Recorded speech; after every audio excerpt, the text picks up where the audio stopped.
On March 8, China's Ministry of Commerce responded to the rumors that U.S. Secretary of Commerce Raimondo intends to visit China, saying that although the request from the United States has not been received, China said it can communicate.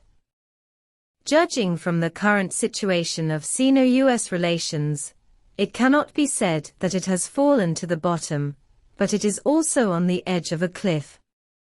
At this time, the United States took the initiative to talk, and the reason may be the United States' own economy. If it is not for some difficult problems, the problem is that the United States may not be able to let go of this phase. However, the United States took the initiative to send the Secretary of Commerce to China. If it does not show some sincerity, it will inevitably make people worry that the United States may really be a snake. The U.S. economy is prosperous on the surface, but it is actually scarred. Before Raimondo's visit to China, the United States also announced the current, unoptimistic, economic situation. Many people think that the U.S. economy is still running strongly, but I want to say that the U.S. economy is likely to decline suddenly. With such high inflation, interest rates must be raised more aggressively, said former U.S. Treasury Secretary Sarah Merz. Accepted some opinions expressed by CNN on March 7, but the facts are indeed as he said. Although the U.S. economy seems to be doing well, it is actually the Federal Reserve that is doing everything possible to maintain it. The interest rate increase mentioned by Summers is not difficult to understand in simple terms. This is a way to reduce the money circulating in the United States, because the current inflation in the United States is too strong. During the epidemic 2 years ago, in order to protect the American people still have money to spend at home, and the United States will run the money printing machine at full capacity. But then there is a problem. The current epidemic situation is insufficient, and there are fewer goods on the American market, but there is more money, which leads to the depreciation of money. But Americans all feel rich, but they can't actually buy anything, and the prices of commodities will increase accordingly, which leads to the fact that the market looks like prosperity, but is actually full of crises. The interest rate hike is to let the money flow back to the bank, let the money appreciate again, and reduce the pressure of inflation. But this is only the domestic impact of raising interest rates.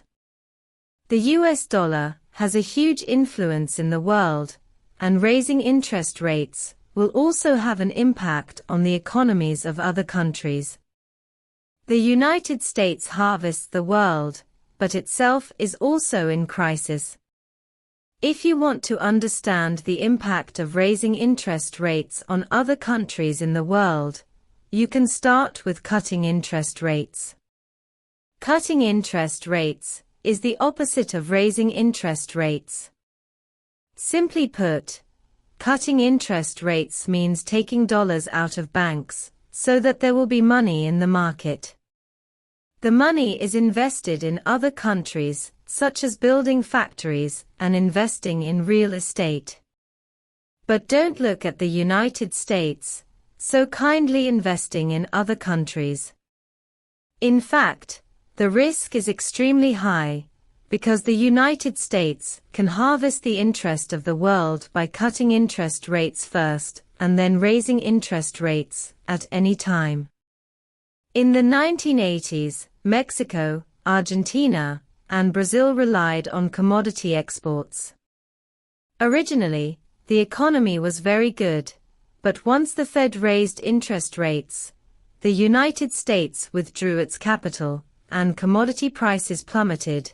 The economies of these countries fell to the bottom instantly, but the United States was able to make a lot of money through these means.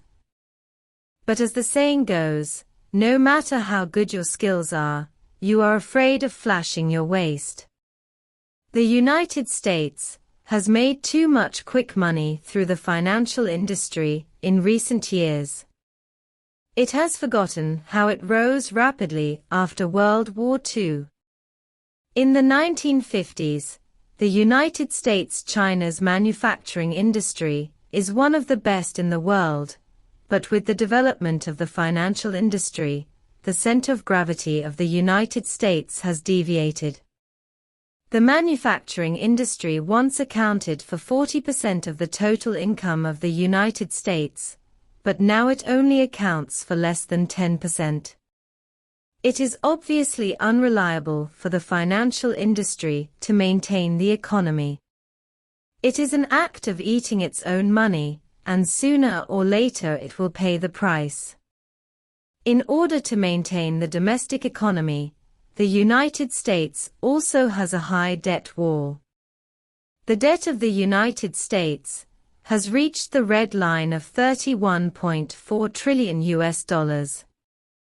If it does not act, it may cause the first debt default since the founding of the People's Republic of China. China does not cooperate with the United States unconditionally, and the initiative must be in its own hands. The United States has fallen into economic crisis more than once, and China has also helped the United States, but it is a realistic version of the story of the farmer and the snake. In 2008, the United States fell into the famous subprime mortgage crisis. Evaporated, China was also forced to get involved. In that financial crisis, China spared no effort to help the United States tide over difficulties.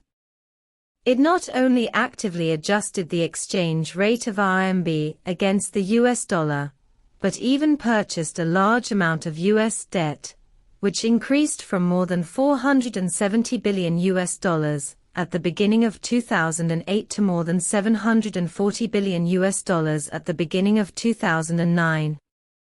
The US dollar has almost increased its holdings in the past 30 years in 1 year. However, after that, the United States did not think China well.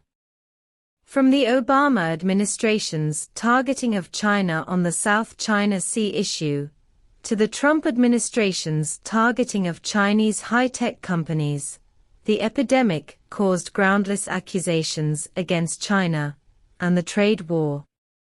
The Deng government challenged China's bottom line on the Taiwan issue and sanctioned China's chip industry. With these living examples in front of us, we have to say that the US government has already chilled China, saying that a pit will not fall twice. This time the US seeks cooperation with China, we will definitely take the initiative and avoid being led into the pit by the US.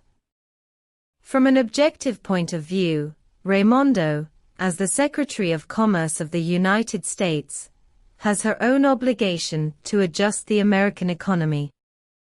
It is a pity that American politicians have made Sino-US relations too rigid. This mountain is placed in front of her. Does she have leaving aside the spirit of foolish old man moves mountains? She can only start from her own point of view and admit that solving the economic problems of the United States cannot bypass this mountain. It is a good signal to look for China's attitude of dialogue. As for whether to choose to cooperate with the United States, the initiative is on our side. First of all, we have to prevent what happened in 2008 from happening again, and be careful of being bitten back. Secondly, we need to look at the attitude and sincerity of the United States. If the United States continues to touch China's red line, even if Raimondo asks China, he will probably return in vain.